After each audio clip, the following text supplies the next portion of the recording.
Halo, selamat datang di review saham Indonesia.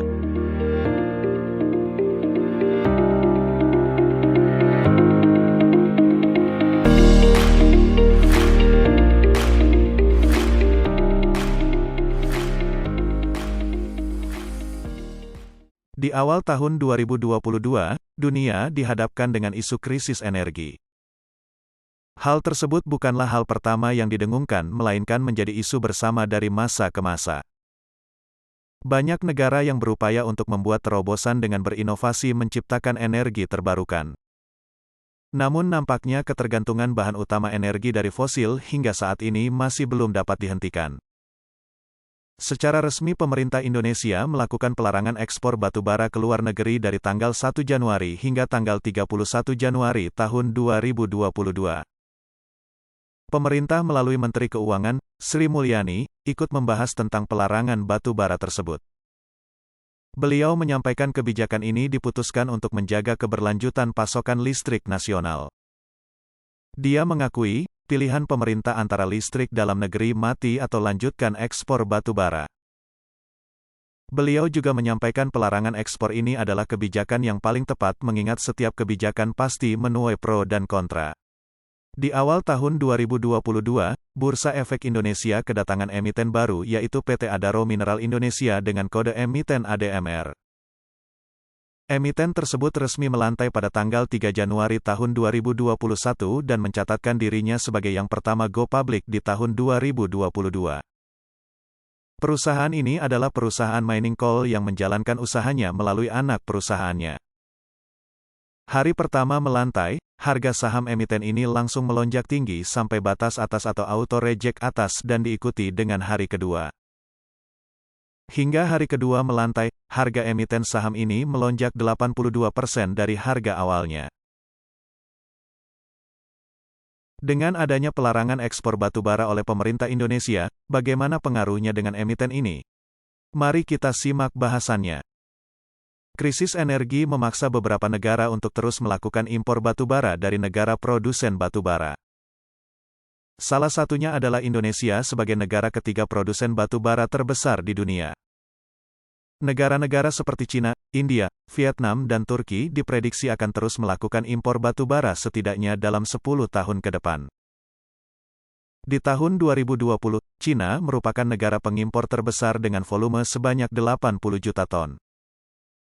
Diikuti dengan India dan Jepang dengan volume masing-masing 62 juta ton dan 55 juta ton. Di tahun 2040, ketiga negara tersebut yaitu Cina, India dan Jepang diprediksikan akan tetap menjadi pengimpor utama dengan volume masing-masing sebanyak 79 juta ton, 109 juta ton dan 48 juta ton. Asosiasi Pertambangan Batubara Indonesia, APBI, membeberkan sejumlah dampak dari kebijakan larangan sementara ekspor batu bara yang diambil pemerintah. APBI menghitung dampak kebijakan ini adalah volume produksi batu bara nasional akan terganggu sebesar 38-40 juta MT per bulan. Secara umum, dengan adanya pelarangan sementara ekspor batu bara tersebut maka akan mempengaruhi kinerja emiten ini. Meskipun pemerintah masih mengkaji ulang apakah pelarangan ekspor batu bara ini akan diperpanjang atau hanya sementara. Namun, melihat dari prospektus yang diterbitkan oleh emiten ini pada masa IPO, emiten ini meyakini bahwa fundamental pasar batu bara metalurgi akan tetap kokoh. Dari hal tersebut maka dapat dimungkinkan perusahaan ini dapat mewujudkan untuk bisa merealisasikan rencana untuk dapat mengalokasikan dividen sebanyak-banyaknya 45% dari laba mulai tahun 2021 sesuai dengan yang tertuang di prospektus. Namun perlu diingat, bersumber dari prospektus emiten ini masih mempunyai hutang royalti kepada pemerintah Indonesia sebesar $19.155.108 per tanggal 31 Agustus tahun 2021. Utang royalti kepada pemerintah merupakan subjek audit oleh Direktorat Pembinaan Pengusahaan Mineral dan Batu Bara, Kementerian Energi dan Sumber Daya Mineral. Meskipun perusahaan ini memiliki keyakinan untuk dapat melunasi liabilitas jangka pendek tersebut, tapi dengan hanya bergantung kepada kinerja anak perusahaannya saja yang fokus pada batu bara metalurgi tentunya akan dipengaruhi kebijakan ekspor dan impor dari pemerintah. Meski begitu, Kementerian Energi dan Sumber Daya Mineral telah menegaskan domestic market obligation tetap berada di angka yang telah ditetapkan. Sementara harga khusus $90 per metrik ton hanya untuk industri pupuk dan semen. Hingga kini nilai ekspor komoditas batubara berada di kisaran $150 sampai $170 per metrik ton. Meskipun IPO saham Adaro Minerals, ADMR, disambut antusias dengan oversubscribe sampai 179 kali, tidak menutup kemungkinan akan memberi katalis negatif terhadap emiten ini dengan adanya pelarangan ekspor batu bara dalam jangka pendek. Melihat proyeksi masa depan perusahaan ini, emiten batu bara selalu ada tempat khusus setiap dekade. Dengan tingginya permintaan batu bara dari masa ke masa tentunya akan membuat harga batu bara ini semakin melonjak. Katalis positif dengan adanya pelarangan ekspor batubara ini secara tidak langsung akan membuat harga batubara melonjak, mengingat Indonesia adalah negara pengekspor batubara terbesar di dunia meskipun Indonesia bukanlah negara produsen batubara terbesar di dunia.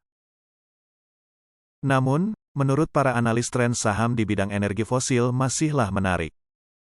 Analis Trimegah Securities Hasbi dan Willenoy Sitorus memasang take profit untuk saham ADMR di level Rp210, naik 110% dibandingkan harga perdana Rp100. Take profit itu mencerminkan per 2022 6,15 kali, premium 4% dibandingkan rata-rata harga saham emiten batubara di Bursa Efek Indonesia. Secara garis besar, optimisme pasar masih berpihak pada emiten ini. Namun hendaknya para investor tetap berhati-hati dalam menentukan tujuan dalam berinvestasi di emiten ini.